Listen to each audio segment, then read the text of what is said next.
being diffuse. Trade fights for better views. We both need something new. Maybe we should just tell them. I shouldn't think I is so good. So long to rendezvous. Hello, high-minded readers, and welcome to the Books and the Bees podcast. Just like bees play a crucial role in pollinating flowers and sustaining life, books pollinate minds and nurture the soul. We see the connection between the two, the delicate dance of ideas and stories that enrich our lives. I'm Cody. I'm Hailey. Welcome to our podcast. Welcome. Wow, we were like synchronous there. That was good. Yeah. I don't know if it came out in the edit that way, but Yeah. at least we were doing the same thing. So, yeah. We're in sync. We're in sync, just like the band. Yeah, not to be... Oh my gosh, that reminded me. Sorry. Totally tangent right off the bat. Go for it. So I've been... kind of a little bit of like beekeeping stuff too, but not really.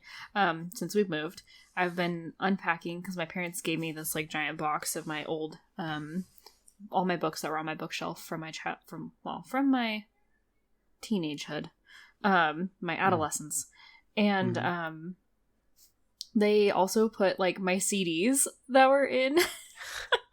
No way. Yeah, Really? so I have like all my like old school CDs, and I have like Hilary Duff, and I think that there's an NSYNC one, No, and then that's crazy. Yeah, so it like felt like I was like opening like a relic. It was cool. Oh, I love that. Blast from the past. Dang, man, I miss CDs. Honestly, Me too. CDs were such a vibe. Bring back CDs. I'm kind of. I mean, I Yeah. love having the like ease of use of like, oh, let me just go listen to this song or curate this playlist, but I really do miss going to like a record store or a CD store and going and getting like buying CDs or like waiting for them to release, and miss them. Yeah, me too. I didn't really go to like music stores per se, but like the Walmart CD section was my fucking jam, and it was so cool to like get excited about a new CD that was coming out and take it home and listen to it. And then when computers became more prevalent and useful and you could like burn CDs, you know, I don't think we were the right genre to be burning cassette tapes. I listened to cassette tapes, but I didn't like burn cassette tapes. But CDs, like that was so much fun. Prepping for a trip, making it for your friends, all that stuff was really playlists. Cool. Then you'd have like, then you'd write on them and write like what it was, or like like vacation mix, or like car songs. Yes. Yeah. Oh my god, that was that was so much fun. It was so much fun. I had it was sad though because my brother had like one of those CD books where it was like the giant binder and like zipped, just stacked full of CDs. And one year his car got broken into, and because it was one that he would keep in the car that I like then took as I got older and started learning how to drive. But it was filled with like, you know, like early 2000s like hip hop and like rap, and it had like all of those, and and I think it got stolen or something, and man. So like all of those like CDs and that curation just gone. That reminds me, we had a similar thing. My mom had an album. It was just like the one you're describing. It was really big. It had a blue like cover on it, and what she would do is she would put on the top part, because there's like usually I think it was like 4 CDs per sleeve, right? Yeah, you know, like and that, then you had both sides. So she would put the cover of the CD, like she'd pull it out of the plastic, put it on the top section, and then have the CD at the bottom section. Smart. And she did that for all of her CDs, and she had so many. It was so cool.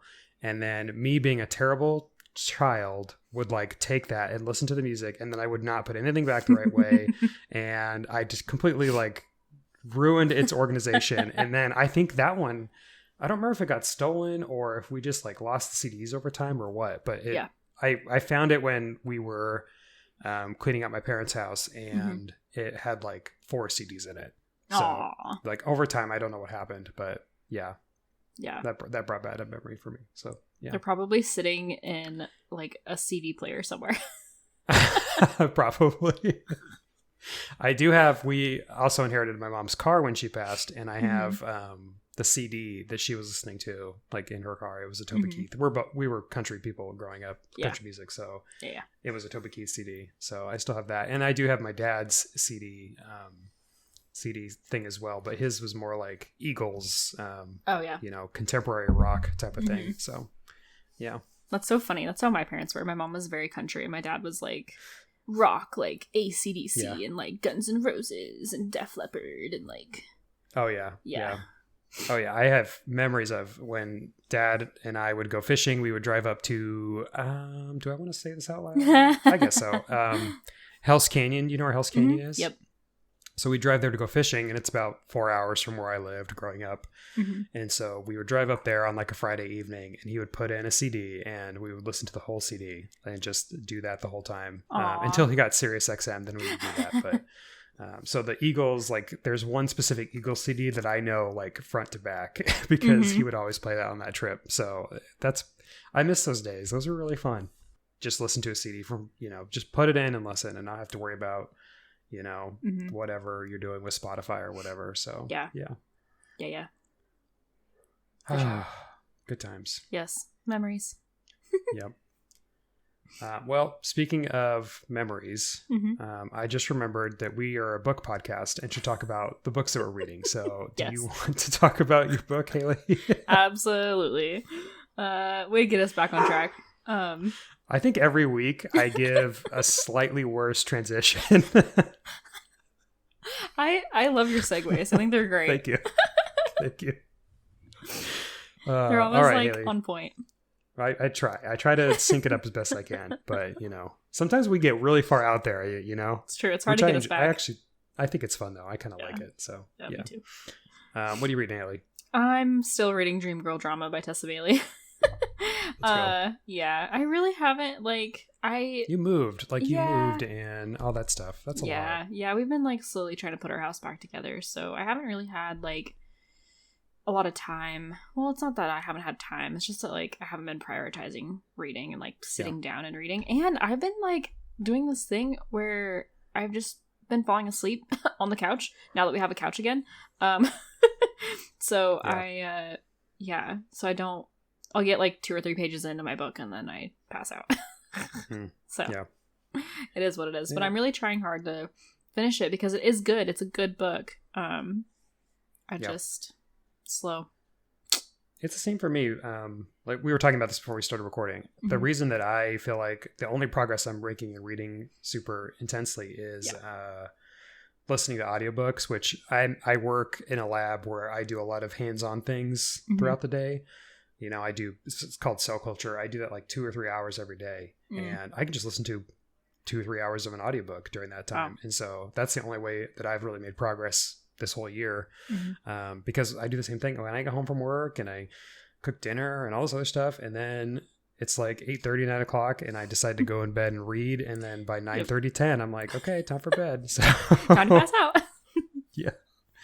So I don't end up reading very much in my physical books. Yeah. I'm really jealous of people who can sit and listen or can listen to audiobooks while they're doing something. Yeah. I wish I had that gene, but can't do it. I definitely can't do nothing. I have to be either so cleaning the house or at work. Yeah. Doing something with my hands that's not super tasking. Yeah. Then I can do it. But other than that, it's not very helpful. That makes sense. Yeah. What are you reading, Cody? Well, since we're talking about audiobooks a little bit, I'm actually listening to, it's called The Hemingses of Monticello by Annette Gordon Reed. And I actually want to say who the narrator is. I almost said translator, but that's not right. The translator of the book. The book is in English, but translated. Translated in English for your listening experience. This should be easier to find than it is. Okay, I can't find it. I will put it in the show notes. I'm so sorry. I should have pulled it out. But it's written by Annette Gordon Reed. She's actually a lawyer from Harvard, I believe. Hell yeah. And impressive. And she was one of the primary people who identified Thomas Jefferson's relationship with Sally Hemings, who was a slave girl that he owned. in the late 1700s. And of course, me being as close as I am to Thomas Jefferson's home, I've been kind of more interested in that aspect of our history. And this is a really good survey of the whole Hemings family. And I didn't realize this, but Sally Hemings was actually Thomas Jefferson's wife's half sister, because his wife, Mary, her dad had relations with Sally Hemings' mom, who was his slave. Wow. And so she's actually 3/4 white, 1/4 black. And when Thomas Jefferson's wife passed, he then started having relations with Sally Hemings, and they had, I believe, 3 children together. I haven't made it that far in the book to remember that, but so it's all about that. And the Hemings family, you know, from basically Sally's grandmother to Sally, and then her children and onward. And it's really good. It's a big book. It's like 30 hours long for audio. So I think it's like 800 pages. And it's pretty dense, but that's why I like listening to it. So I can kind of like tune out during the parts that I don't necessarily feel like I need to pay intense attention to. But it's good. I'm really liking it. And it won like a Pulitzer Prize. So I mean, you can't judge that. Wow. So. Yeah, I feel like I just recently learned about that tue. Like in the last, I don't know, 5 years probably. I did not know anything about it until I think I saw it on TikTok. And I was like, oh shit. Yeah, I think I was about the same time, probably around the time I got really into Hamilton, I think is when I learned it. It's really good. I'm really liking it. The other book I'm reading is by Grady Hendrix, who is an author I have talked about kind of haphazardly on the podcast, but this is the first time he's had a new book that I've read, and it's called Witchcraft for Wayward Girls, and it is about this group of teenagers who get pregnant in the 1970s. They're sent to a home for wayward children so that they're out of their parents' purview and aren't being a detriment to society, for, you know, the satirical form of this. And they end up finding a book about witchcraft and causing some chaos. So I'm really liking it so far. It's really interesting, and I'm loving the characters. I'm probably about 60% through, so I'm really excited to get through it. But so far, it's been really, really good. Sounds good. Just the title sounds good, honestly. Yeah, and the cover, I think I might have shown you the cover. It's got like a lava lamp on it, and it looks very witchy and cool. So, yeah, it's a really good book. Man, I might be putting that on my TBR. Yeah, I think you would like it. Grady Hendrix always writes, all of his characters are female, and I think he's one of the the rare males who can actually write a good female character. I love that. Obviously, I'm not a female, so I can't speak from experience, but he does really, like, his characters really ring out to me as true. So, yeah. Yeah. I think it's really easy to tell when male authors who are living like through the male experience and writing women as if it's through a woman's experience. I feel like you can kind of tell the ones that don't get it and the ones that do. Yeah. You know, that's definitely true. There's a lot of like tropey type things that they'll put in their writing, or like the way that they describe women is also really telling to me whether they respect women or not. Oh yeah. And I'm 100%. like, got it. So you're one of those people, got it. And that's kind of the reason why I don't read a lot of male authors, like, because I read a lot of romance, which is usually from like the woman's perspective, and yeah, it's really hard sometimes to read from a male author's perspective as a woman's perspective, if that makes sense.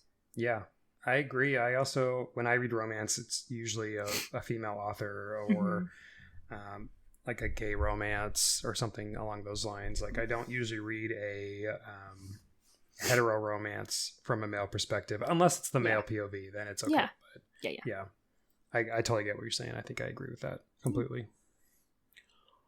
Yeah, got some good books as usual. Hell yeah, always. Sweet. Should we jump into beekeeping? Yeah. Cool. I have one beekeeping item that I really want to talk about, and it's just to kind of talk about this book journal that I got, and it's called the No Pressure Book Journal, a no guilt, no shame, no stress Journal to Help You Read Better and Enjoy Books Again by Mallory O'Mara and Brea Grant, who are the co-hosts for the the reading glasses. I almost called them the Books and Bees co-hosts. That's us.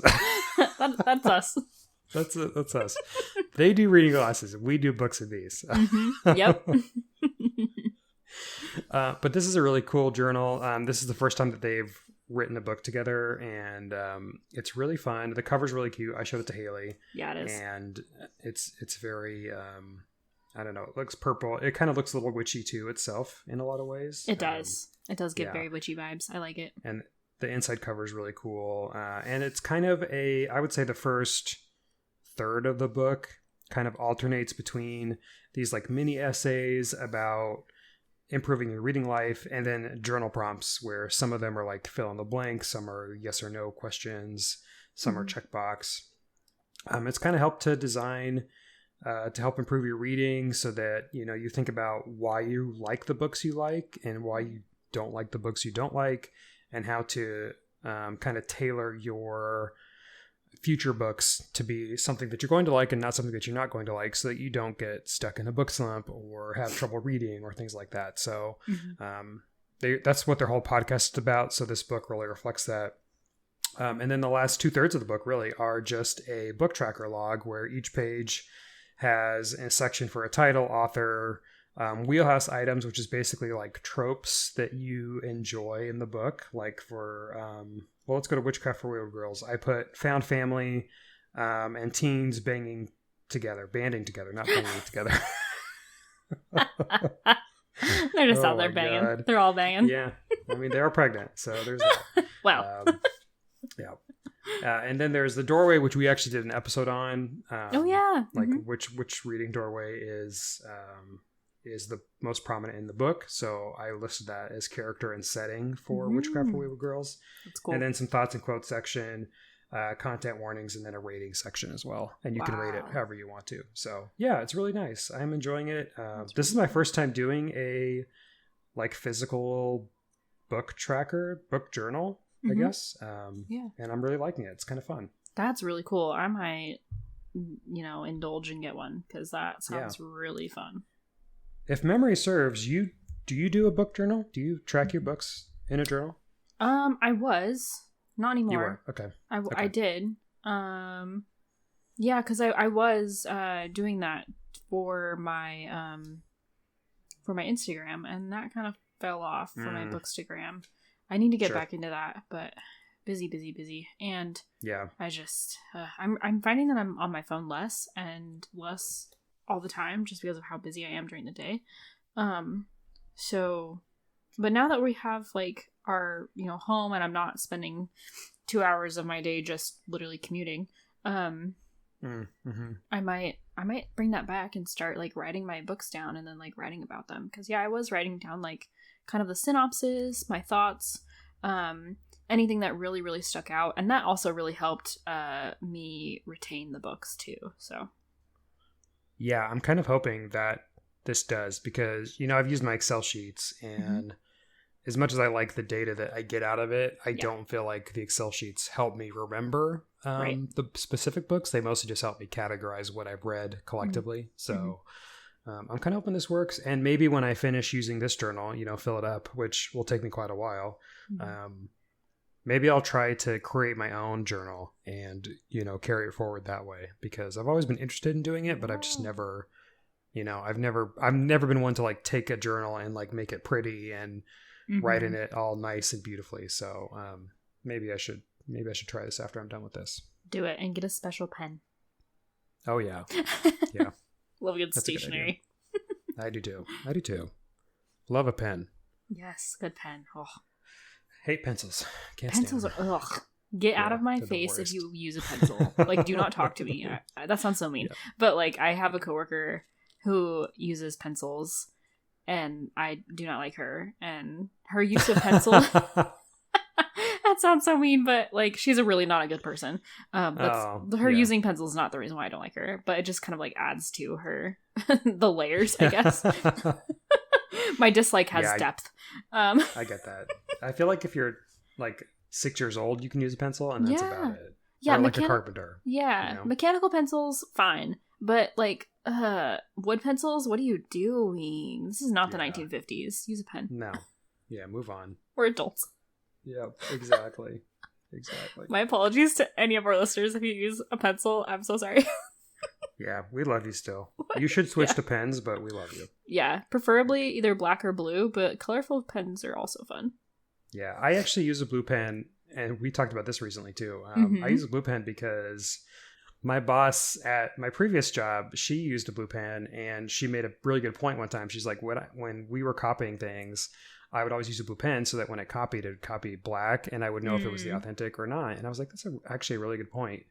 Smart. And blue is just more fun than black. So I switched to blue, and now I only buy blue journals, or I get blue journals, I should say, and I only write blue ink. Wow. Yeah, I used to write, well, in colleges more, but that's because I had access to really nice, colorful pens. But I used to have like a rotation of blue, purple, and pink pens that I would write in and write my notes in. Sometimes I would color code, depended on what subject it was. But I stopped as I got into like my real job. But every once in a while I'll break out like a purple pen. I do love a purple pen. But overarchingly I use black pens, but I'm not opposed to blue pens. I actually really like this is such a tangent, I'm so sorry. The blue, they're the Bic ones, I think. They're like a really like pretty blue pen, and they write in blue. And they're just like a normal like capped pens. They're not the clicky kind. They're just like they're almost like an opaque blue. I don't know if you know what I'm talking about, but I think that they're Bic. I do. Yeah. Either that or they're paper mate. I can't remember, but those pens write really nicely. Yeah, I'm a Pilot G2 kind of guy, which everybody uses those pretty much nowadays, so it's not super exciting. Yeah, I'm a Sharpie girl. But Sharpies are nice too. Yeah. I like the thinner ones, but I don't like the 0.7 thicker ones. Yeah.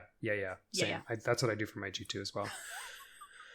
And one day, I really want to get a fancy, what are those called? Fountain pens? Mm-hmm. Yes. I want to get a fountain pen, and I want to get like different inks so I can write in like, I'd love to get like a coffee brown ink, you know?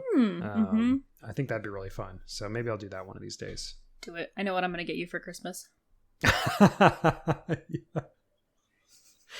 Oh, let's go. I'm excited. Spoilers. Spoilers. Hopefully by that time you'll forget. Yeah, probably. In all honesty, I'll probably forget the day after I edit this, because I'll be reminded tomorrow when I edit this. But I got the memory of a goldfish, so that's not good. Yeah.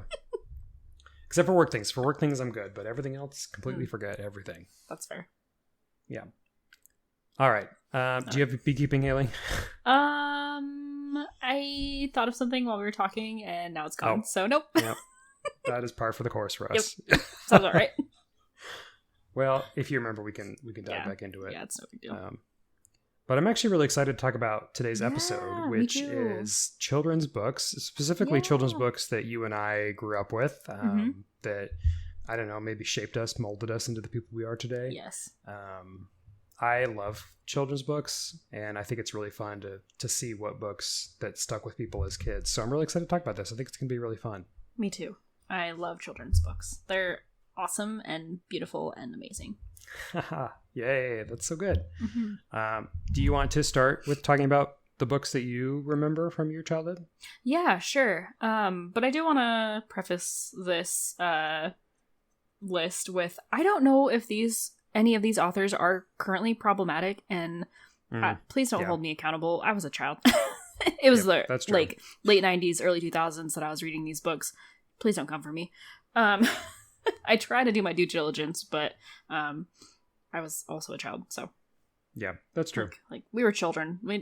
These are just like ones that we were fond of. And I think that it's really hard to know that your like favorite childhood author is problematic. Not going to name names, but we all know who I'm talking about. We do. And I think we've all tried to separate the creator from the universe. Yeah. Mm-hmm. Yeah, exactly. From the content. Yeah. Exactly. So, That's what we're doing here too. We're not Yes. justifying, the people who necessarily wrote the books, but yeah. But they were good books for when I was a kid. So Yeah. with that being said, I don't know if the listeners are knowledgeable about these books. They're pretty popular. Or if you also read them as a kid, probably Cody, but they are the little golden books. They're like all the ones with the spines. They're like, they have the cardboard covers, and then they're like normal paper on the inside, but they have the gold spine. And they're usually like, I don't know, probably no more than like 20 pages.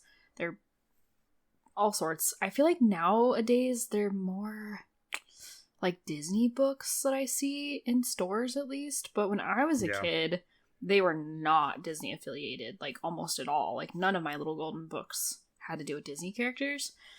And the main one that I remember, and I think it's still at my grandparents' house, actually.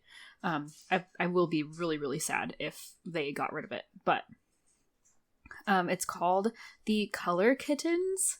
And this book is like so fun. I think that there's a couple versions of it, because I don't know when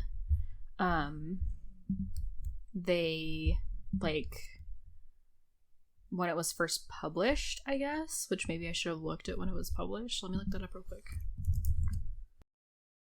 I'm just looking these up to remind myself, and I definitely did read these, and you're right. I do remember kind of a shift from like Disney books plus other books within this, but then it kind of just turned fully into Disney books. And like these are the books you would find when you went to the dentist or like the pediatrician, and they'd be on the like coffee table or whatever. I have a lot of memories with these books too. Yeah. So apparently this book, The Color Kittens specifically, was published in 1949. Oh my God. I'm certain that the one that I had was not one published in 1949, because it had a different cover, but it was still the same concept. But according to Wikipedia, I love that. it does say that the story revolves around two kittens, Hush and Brush, which is cute. Adorable. And they had like in the first edition, they almost look like they're like they could be like Siamese cats. But in the edition that I had, they definitely, I think, were like supposed to be Siamese cats. And also, I'm so sorry if that is not an appropriate term anymore, but that is like the kind of cat that I like know them to be. So my apologies. I think it's still we have a Siamese, okay. at least partial Siamese cat, and I feel like that's still the designation people use. So yeah, okay. Yeah. Well, and I grew up with them. Like my mom had one. Her name was Mama Kitty, and she had kittens, and my grandma took two of them, and they were Minnie and Mickey. And the color that's cute. Kittens kind of reminded me of them. But anyways, so Hush and Brush, who attempt to create their favorite color green by mixing primary colors red, yellow, and blue, and black and white, and their attempts lead to pink, orange, purple, before almost by accident they mix yellow and blue to successfully create green. Now they have the colors to paint everything else they see around them. Later, when they fall asleep, they dream about things in various colors. So clearly, it was like a learn your colors type of book, but I have very fond memories of reading it. And apparently it was written by Margaret Wise Brown and then illustrated by Alice and Martin Provenson. In 1949. But wow. Yeah, really, really awesome book. I really liked it. And if you are maybe an adult now and you have kiddos, I really suggest this book. It's really cute and well illustrated. Yay. Yeah. I don't know if that's so cute. We want to do like back and forth on our books, or if you just want me to just read down the line. Yeah, why don't you just go through yours and then I'll go through mine. Cool. Yeah. So my next book is really not just a book, but a series.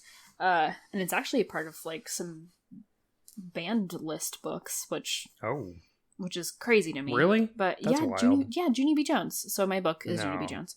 That's so dumb. I know, isn't it? The I fact don't that know it's banned, not the book, not the books, like the fact that it's banned. yeah. I know what you're talking about, but like, Okay, good. yeah, you're like, that's so dumb. Yeah. I hate those books. Fuck Junie B Jones. Fuck Junie B Jones. Honestly, she was kind of a brat. Yeah, she was. I feel like this was a very specific, like niche late 90s, early 2000 kids book series where like the daughter of a family was especially bratty and she would get into trouble. I have one on my list too, so it's kind of fun that you brought it up, but yeah, I love it. Well, and I don't really have like a specific favorite book of that like series, but I do remember very vividly reading like quite a few. Oh yeah, they were so popular. Super popular, and kind of like on point for the time that I was growing up, because she was like the main character, Junie B Jones. She kind of was around the same age-ish as I started reading these books, so it was one of those like really relatable type of situations, you know what I mean? But yeah, and these books are by Barbara Park, and illustrated by Denise Bronkis, I don't know. And apparently they were published from 1992 to 2013. So oh wow, they had a good run. It's pretty. Yeah, that's pretty good. Oh my god, there's video games. That Anyways, oh yeah, that's crazy. I'm not surprised. Yeah. But yeah, I just remember. I don't really remember all of them necessarily. I just remember, like obviously the I'm Junie B Jones. The B stands for Beatrice. But like, don't call me Beatrice or some damn thing. I can't remember. The exact verbiage, but yeah. And she was like, I don't even remember how old she was. Like 8, 10, something. Probably. She that was. Sounds right. But yeah, like I said, I just remember her kind of like now as an adult being like super bratty, but at the time she just like, I don't know, maybe she's just one of those kids that really voiced her opinion and wasn't afraid to voice it. Yeah. But, yeah. True. Yeah. My next book, again, another series. Most of mine are really like series books, because I was a series reader. I still kind of am. Like, if I really like a series, I'll just read the whole freaking thing, or as much of the books in the series as I can. And the next one is Little House on the Prairie. I feel like these are of course probably problematic now. But they were really, I loved these books so much. I don't remember a whole lot other than there was like, I don't know, 6 kids or some damn thing. I remember like one of the main characters was a younger girl. I don't remember any of their like ages, I guess. I just remember them, like I remember the sisters, and I remember obviously like they lived on a prairie, but like they would just go do like homesteading type things. I feel like I'm doing a really bad job like explaining these books, but they're really good, and I do remember how much I loved reading them. And I think that also because they were like, what's the word I'm looking for? Like, they were just so, not simple, that's not the right word, but you know what I mean? Like, it felt like you were kind of reading about people living from like a different time and like a different walk of life, and I really liked that as a kid. But yeah. Yeah. I definitely did enjoy like the, I don't know, the simplicity of the Little House on the Prairie. Yeah. You know? Yeah. I definitely got respect for that. Yeah. And I'm trying to see, I can't remember how many books were in the series. I was trying to look up. That's also probably quite a bit, I think, right? Yeah. I don't think I actually ever read them myself, to be honest, but I think my sister did. I had like the whole box set. Oh, wow. Because my mom bought them like all together. at one point. I don't remember when, but I know she did, because I know I had the box set because I'm looking at them online, and I vividly remember the what the box looked like, and then all of them like put together, because they all had that like similar spine type situation. But yeah, apparently they were published from 1932 to 1943, and then maybe 1971. Which is crazy that they withstood that that time to like then in the like, I don't know, probably late 90s, early 2000s that I was reading these. You know, like, and that I was still enjoying them as a kid. Yeah. Of that time. Oh yeah. Yeah. They're good. They're timeless for sure. Very timeless, yeah. And they were novels written by Laura Ingalls Wilder, just, you know. Very popular show as well, obviously, based on. Yeah. Oh, there's only 3. Why was there only 3 characters? That seems not right. Anyways. Yep. But, oh, yeah, I think you cut out again. Oh, God. Was the show not based on the books? Wait, maybe. Maybe the show... I know, that's why I was like, why was there only, like, saying that it was, like, 3 characters? Anyways. Yeah. Moving on. I promise I read them. Yeah.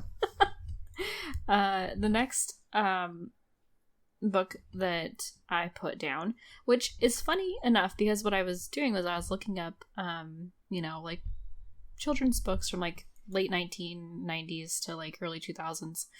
And this particular book was on the list, and I was like, I saw the cover and I was like, oh my god, I remember reading that book as a kid. And I really liked it. I know I liked it. I do not remember literally anything about it. But it's called The Mitten by Jan Brett. Originally published in 1989. I don't know if you remember it either, but it was like, I don't remember it. Woodland character, like woodland creatures who like discover this mitten. When Nicky drops his white mitten in the snow, he goes on without realizing that it's missing. One by one, woodland animals find it and crawl in. First a curious mole, then a rabbit, a badger, and others, each one larger than the last. Finally, a big brown bear is followed in by a tiny brown mouse, and what happens next makes a wonderfully funny climax. Okay, that's great. As the story of the animals in the mitten unfolds, the reader can see Nicky in the borders of each page, walking through the woods, unaware of what's going on. Yeah, it's really cute. Like I'll have to send you like a snippet of it, but it was really cute though, because I do remember like the mitten. It's like one of the like, you know, like a typical like knit like white mitten with, and then it like kind of like it gets like stretched out, I guess, as like woodland creature gets like into the mitten. But yeah, I saw it and I was like, oh my gosh, I remember this book and it was so cute. And I don't remember if I found it at school or what, but I really liked it. That is really cute. Yeah, I don't think I ever read it. It definitely has like that like more classical illustration. I don't know, like storybook type illustration, if that makes sense. Like think like Winnie the Pooh. From like back in the day, not now, where I feel like now children's books are very like filled in, if that makes sense. Like all the characters are like how do I explain this? Like they're outlined and then they're filled in. If that like, does that make sense? And then like the background's filled in, and it's very like block colors. Whereas I feel like the books that I read as a kid were very like whimsical, kind of is like a good term to describe them, and they were very like hand drawn almost, instead of like print. You know what I mean? Yeah. Illustrative is probably the word that I'm looking for, but I don't because they are illustrated. I think that is yeah. I get what you're saying. Yeah totally. The next book that I read, and I think it actually got like put into a film, but it's I think that now like the name is kind of problematic, but it was apparently written in the early 2000s, or is published in it's published in 2000. So the book is called Because of Win-Dixie, by Kate D. Camillo. And I don't know if you ever read this book, but it was no, I don't think I did. Very good, kind of sad. I'll just read the plot. A 10-year-old girl named India Opal Baloney, I don't know if I'm pronouncing that last name right, has just moved to a trailer park in the small town of Naomi, Florida, with her father, who is known as the preacher because he preaches at the local church. Her mother, Jean Megan, abandoned them when Opal was 3. She describes the preacher as a turtle, always sticking his head into his shell and never wanting to come out into the real world. This is most likely because of how sad she is about her mother, with whom he still is in love with. While in the supermarket, Opal sees a scruffy dog wrecking the store and decided to take him home, naming him Win-Dixie after the like Win-Dixie supermarket chain, which is like all over the South. And then it goes on to say, Miss Franny Block, librarian, shares great stories about her past, including one about her great-grandfather whose family members died while he was fighting for the South in the Civil War. He invented litmus lozenge candies, which tasted like root beer and strawberry, but included a secret ingredient, melancholy. Anyone who tasted the candies tasted sweetness mixed with sadness. Opal learns that her sour-faced neighbor, Amanda Wilkinson, lost her younger brother, Carson, when he drowned in the town lake the previous summer. She vows to be nicer to him from then on. Opal finds a dog collar that she wants to buy for Win-Dixie, but she has no money and decided to work for the pet store to earn it. Otis, a worker at Gertrude's Pets, is unwilling to hire Opal as a cleaning girl, but she comes to work. When Opal and Win-Dixie step into the store, the animals panic when they see the big dog. Otis plays his guitar to calm them. Opal learns that Otis once went to jail for battering Opal. Oh my god, why was I reading this as a child? What? For That's battering crazy. a police officer who tried to confiscate his guitar after the office told Otis he could not play music on the street because he was disturbing others. While Opal is riding her bike and Win-Dixie runs ahead, they meet a woman named Gloria Dump. She and Opal, oh my god, all of these character names, I'm like getting flashbacks of this book. She and Opal become good friends. Opal and Gloria, a recovering alcoholic. Oh my god, sorry. I do not remember most That's crazy. of how like problematic this freaking book is. Decide to host a small party inspired by the one in Gone with the Wind, inviting everyone they know. In the process, Opal becomes a friend to her former enemies, the brothers Stevie and Dunlap Dewberry. She also invites Amanda Wilkinson and Sweetie Pie Thomas, a younger girl who has no pet and so has fallen in love with Win-Dixie. Otis and Miss Franny Block are also invited. Opal and Gloria set up everything outdoors, but it starts to rain, so they bring the party indoors. Opal can't find Win-Dixie anywhere, even after searching the town. 10 minutes later, she runs to Gloria's home to discover that Win-Dixie has been there all the time, hiding because he is scared of storms. Spoilers. The book ends with Otis playing his guitar and everyone singing one of the preacher's songs, being happy as a community. Jesus. Wow. That's something else. I have never heard this before. It's okay. This sounds. I remember as a kid being good. Okay, that's all I have to say about that. Like, I remember as a kid, it like reading it and like understanding the, I guess, kind of like sadness that comes along with like everyone's like it kind of like as each character was introduced. I do remember like as each character was introduced, you'd learn a little bit about their backstory, and I do remember like the theme of like the melancholiness of like Opal kind of like coming to terms with like what it means to like be happy and sad, and that like you can like that you don't have to be happy all the time or you don't have to be sad all the time, that like you can be both, that like things and people are like more than just good and bad, I guess, is kind of like one of the themes I think that was like heavily discussed in this book. And I also remember this book really heavily because the litmus lozenge candies, which tasted like root beer, when I read this book, you know the old school root beer candies, the like hard candies? Oh yeah, definitely. I would eat those while I was reading this book. Like that, it was like a theme thing that I can't remember if I read these with my grandma or if I read them in school when we did this, but it probably was my grandma that we read this and then we did like the candies. But yeah, very fond memories of like That's so cool. eating root beer candies and reading this book, even though it sounds really bad. Yeah, that's awesome. Still, I mean, it's the experience you had reading it, that matters. Yeah, exactly. But so that's that. Cool.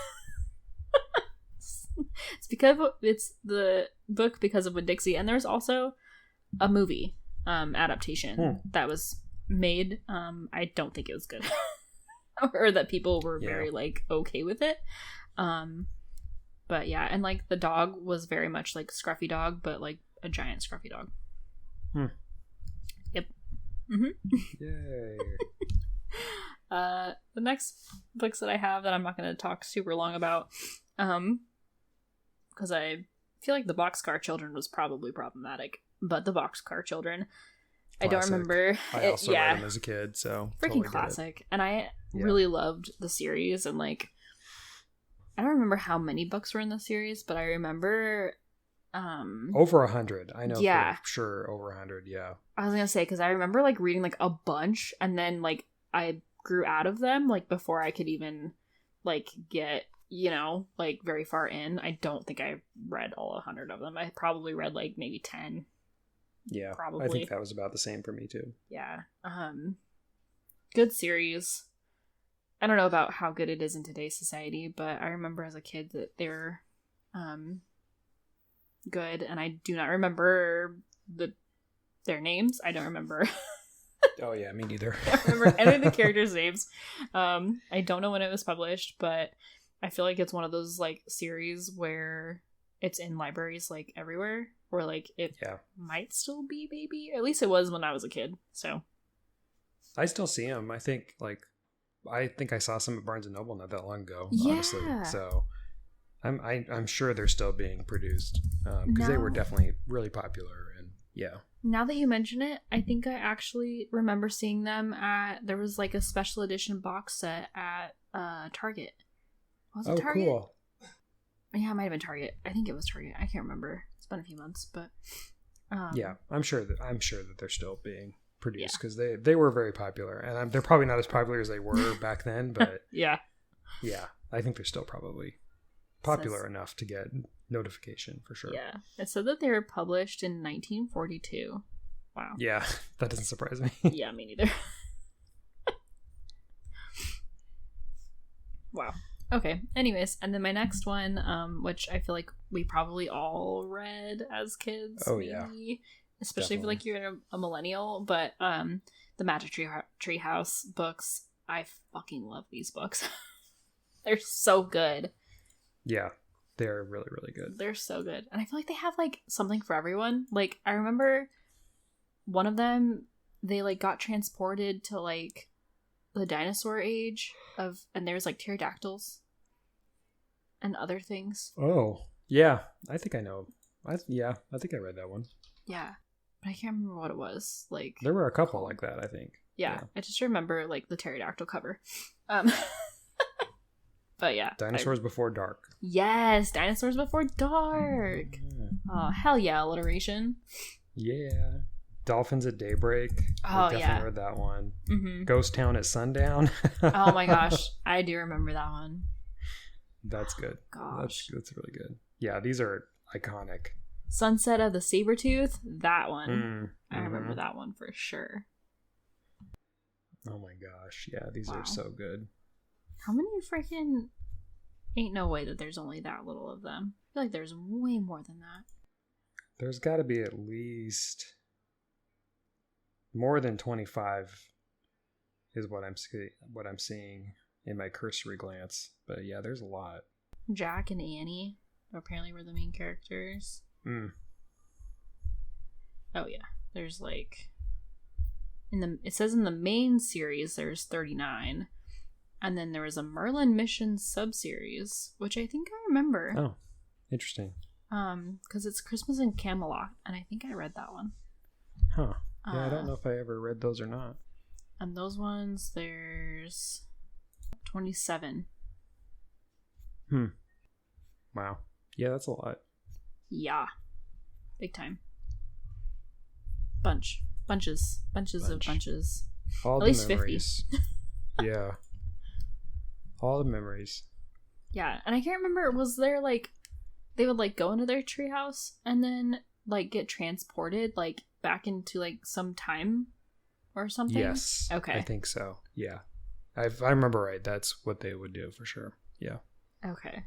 It's like I can't remember what. Yeah, I can't either. But yeah, I think that's right. That sounds right to me. Yeah. And apparently the author her name's Mary Pope Osborne. Yay. Way to go, Mary. Yeah. Killing it. Great job. Iconic series for sure. Iconic. Yeah. So good. But yeah. Those are the books that I have for my children's books. Yay. Those are good books, Hailey. Thanks. Really good. We have some overlap too. So. Yeah. I'm so interested to hear about yours. Yeah. Well, I also had Magic Tree House on my list, so I won't spend a lot of time on that. I definitely read at least 4 or 5 of them. So, yeah, they were always, and like the Scholastic book fairs always had them and things like that. So it was such a big deal to get those books, and I loved them. The first like book that I remember reading and really liking, and I actually can't remember the name of it or find it online, which is crazy. And I think my sister, because I actually asked her about it a while back, and I think she found like the name of the book, but I couldn't find the conversation where she told me. So I've forgotten it again. I need to like write it down and remember it. But it was basically about this little tiny chick who got this straw hat, and the chick, and I don't remember if the chick was like a girl or a boy chick, but it would travel around in its little friend neighborhood, and it would walk up to a neighbor character, which was like a different animal, like a raccoon, I think, or a squirrel or a rabbit, and would be like, oh, I got this new hat and all this stuff, I'm so happy with it. And then slowly but surely, every friend that the chick visited would give something to the chick to put on its hat, like a flower or a bow. And at the end of the book, this chick had this beautiful straw hat with a bunch of different things all over it. And it was all about like friendship, and it was such a really cute, like this is like a book for like 3 or 4 year olds, honestly. And I always really liked it. My mom read it to me. I thought it was such a fun, cute story, and I wish I could like buy it and have it with me, but I have yet to ever find a copy that I could like buy and get. And I have no idea what happened to mine as a kid. I'm sure it's been lost for decades. So if anybody knows what this book is and has a copy of it, let me know, and I will pay to get it from you. Not a lot of money, but I'll put some money down for at least it, $10. At least $10. Yeah, we're talking, an old book from the 90s, so it's not super iconic. And I don't even think it's in print anymore. That's why I can't find it. I think it was probably just a short one-off that my mom found somewhere, but it was a really good book. I really liked it. And then the other book in the same kind of bend was Goodnight Moon, which is a classic. I read Goodnight Moon all the time as a kid. I loved it. Read it all the time, and now there's a bunch of alternative Goodnight Moons, and I still see it like portrayed in a lot of ways. So I won't spend a lot of time on it because I think everybody knows the premise of Goodnight Moon, but it was such a fun story to read, especially at bedtime. And I have a lot of memories reading that book too. My third book is the first like chapter book, and I'm pretty sure I read this in 3rd grade. And it's called The Cricket in Times Square. Do you remember this book, Hailey?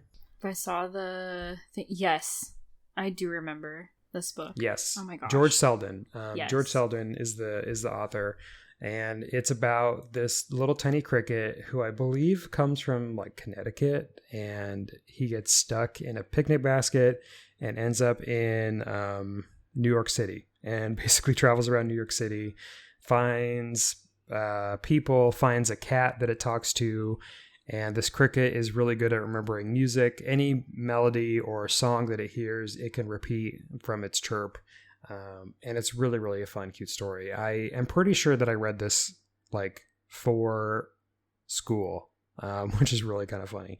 But that book always stuck with me, and it's really good. And I actually saw it at Barnes and Noble the other day, and I thought about getting it, but I didn't. But maybe I should, because I haven't read it probably since third grade, so I have no idea about like what's in it, but outside of the main premise. But yeah, it's a really fun book, and I definitely remember it. Another book I read in third grade, which isn't officially on my list because I don't remember loving the book, is Where the Red Fern Grows. Oh, Do you remember reading that book? Yes, absolutely. God, I read that book in third grade, and if you don't know, spoilers, I guess, skip ahead. The dogs end up having to get shot because they get rabies, just like Old Yeller, except it's 2 of them instead of 1. And I was like, why is a third grader reading this book? Looking back on it now, I don't know why. We were forced to read this Win-Dixie, being like, what the hell? Yeah. And I was recently reminded about it because it's funnily enough, the Dungeon Crawler Carl books brought up a bit about Where the Red Fern Grows, and they talk about how shitty it was that kids had to read this book. Oh my god. And I totally related to it because that book has been ingrained in my life. And I even think we watched the movie. I feel like there was a movie out and we watched it in school. So yeah, definitely wild time for kids in the 90s and 2000s to read books like that. But here we are. Okay, also, like, do you remember Shiloh? Like, who Yes. allowed us to read any of that? It's terrible. Yeah. Oh yeah, I remember Shiloh. Yeah. Oh god, yeah. That's rough. Put these children's books together. I'd like to have a word. I have no idea, honestly. Yeah, in today's age, this would not be flying, I don't think. Yeah, probably not. So then the other series that I have that's around this time, in fact, I'm pretty sure I read this series in third grade too, because I remember third grade being like a very pivotal time for me to be a reader. The Ramona Quimby series is a series that has stuck with me. Beverly Cleary's the author. And I actually have this pulled up. Ramona Quimby is sort of like Junie B Jones in the same sense that she's like a young girl, probably like, 8 or 9, who has an older sister, and they get into a bunch of, crazy situations. And I don't remember any specific one, but they had one that was about like Ramona. Every book I think started with Ramona. I remember Ramona and her father, Ramona and her mother.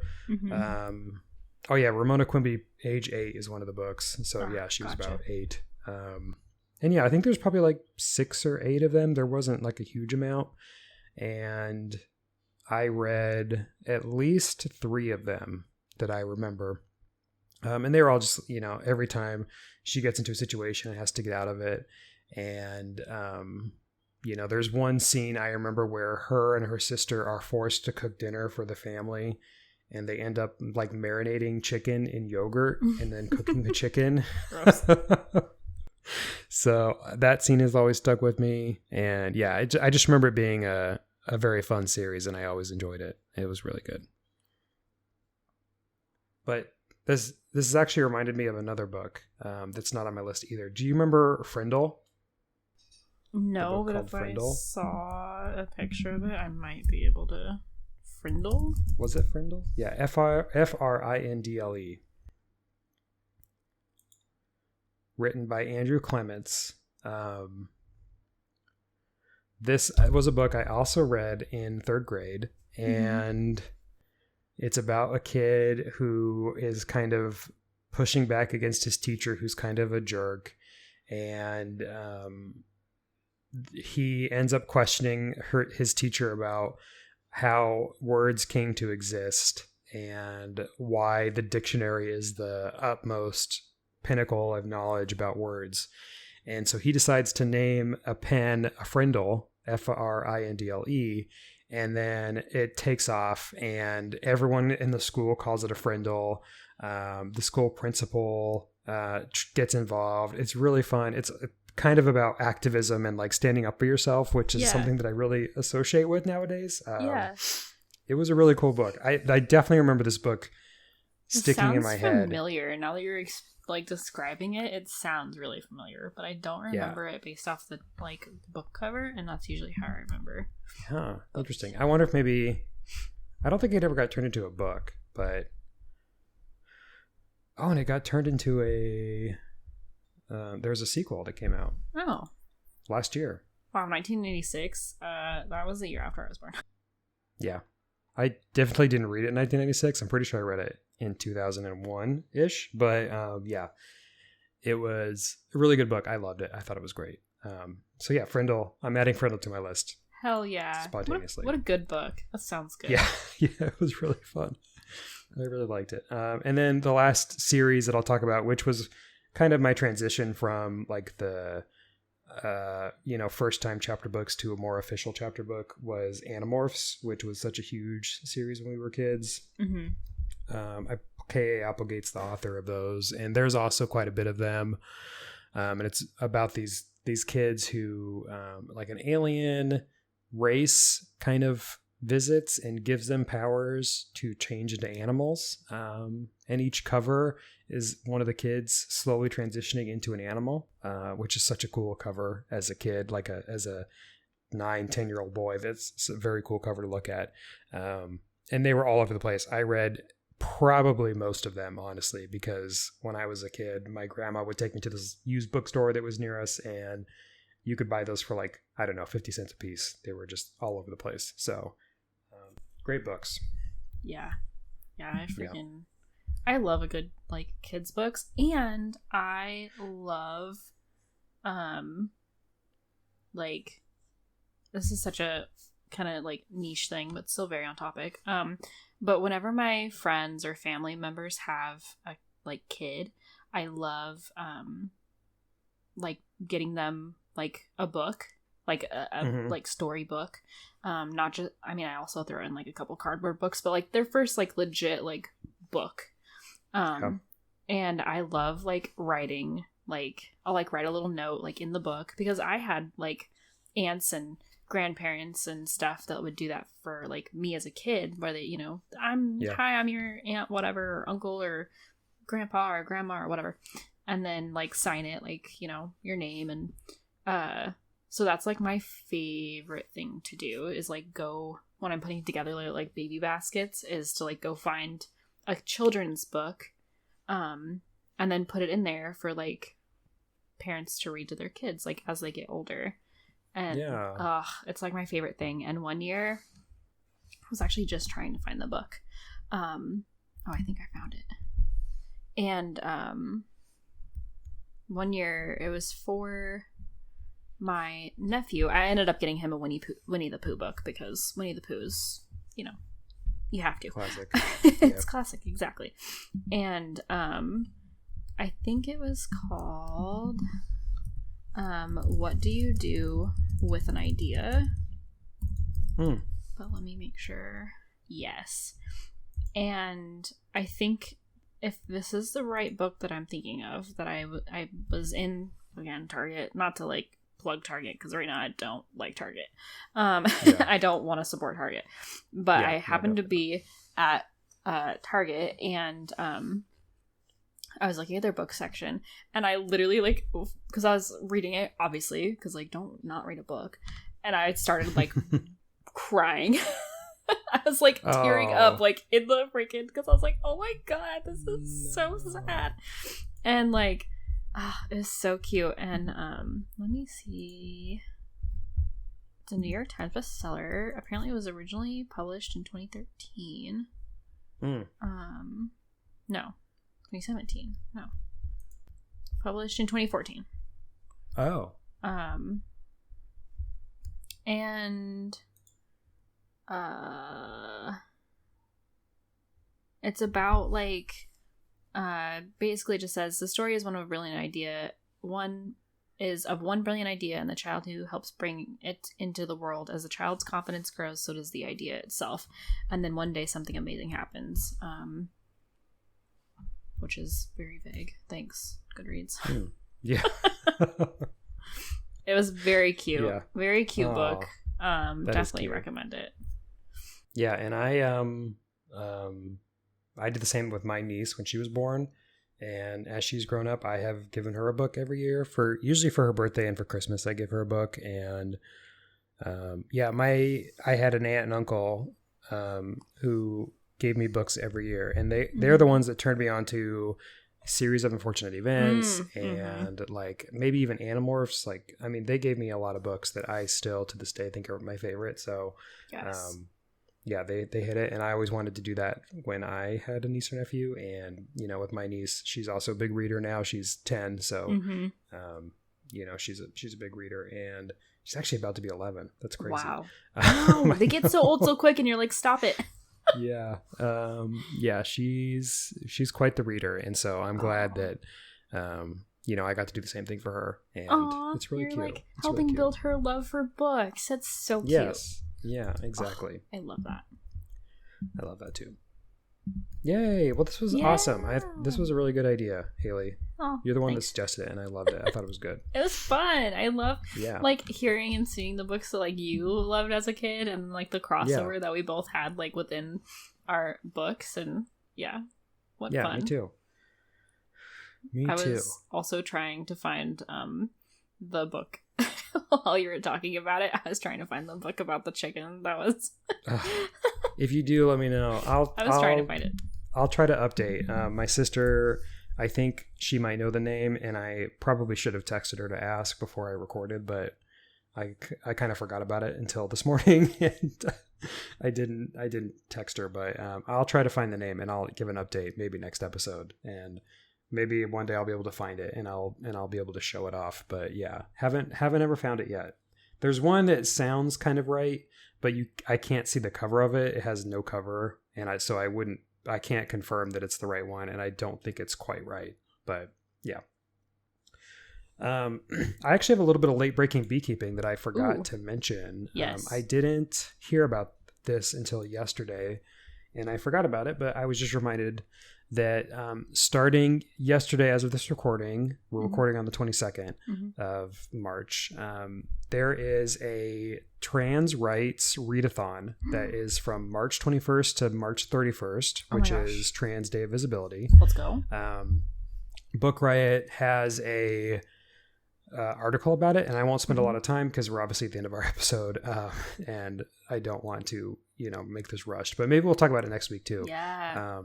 So it is Trans Right Readathon starting May 21st. There is a list of books that you can use to support trans rights, trans authors, trans characters. So I'll post this in the show notes, and then maybe next week, Hailey, we can do an episode on trans books and kind of advocate for it. So, and maybe we should find a book maybe on this list if there is one that we both enjoy or something, and we could read a couple books ourselves from the book list or whatever, and then talk about them in the next episode. That sounds great. I love that. So support go support trans books, because trans individuals are being oppressed like no other right now, unfortunately. We're taking a huge step back in America, and now's a great time to show your support. So I'll post this in, and then look for next week's episode, and we'll discuss this in more detail. But I wanted to bring it up today since you're going to hear about it during the week. So Hell yeah. Yeah. And of course, we want to thank the listener. Thank you so much for listening. We love and appreciate you. If you love and appreciate us, you can give us a review on your podcast listening app. 5 stars would be preferred. Whatever app you use is helpful. If it's YouTube, you can like and subscribe. We appreciate that as well. And if you want to tell us how good or bad, I guess, we're doing, you can email us, booksandbeespod@gmail.com. Please don't send us a nasty email. I will cry. And then I don't know, I'll cry. I don't want to cry. So, yeah. And then Instagram is Books and the Beast Pod, where you can also tell us how great we are and like our content there. And then I want to give a shout out to the American Indie for the use of their song Rendezvous. It's the intro and outro to our podcast. It's a bop. And as always, you can find their link in the show notes. Hell yeah. Hell yeah. And with that, We hope you enjoyed this literary journey as much as we did. If you're buzzing with excitement, don't forget to subscribe, email us, and leave a high five worthy review on your podcast listening app. Until next time, happy reading, and may your shelves be filled with tales as enchanting as a blooming garden. Keep those alive, and we'll catch you in the next chapter. Bye for now. So long to Bye. cry,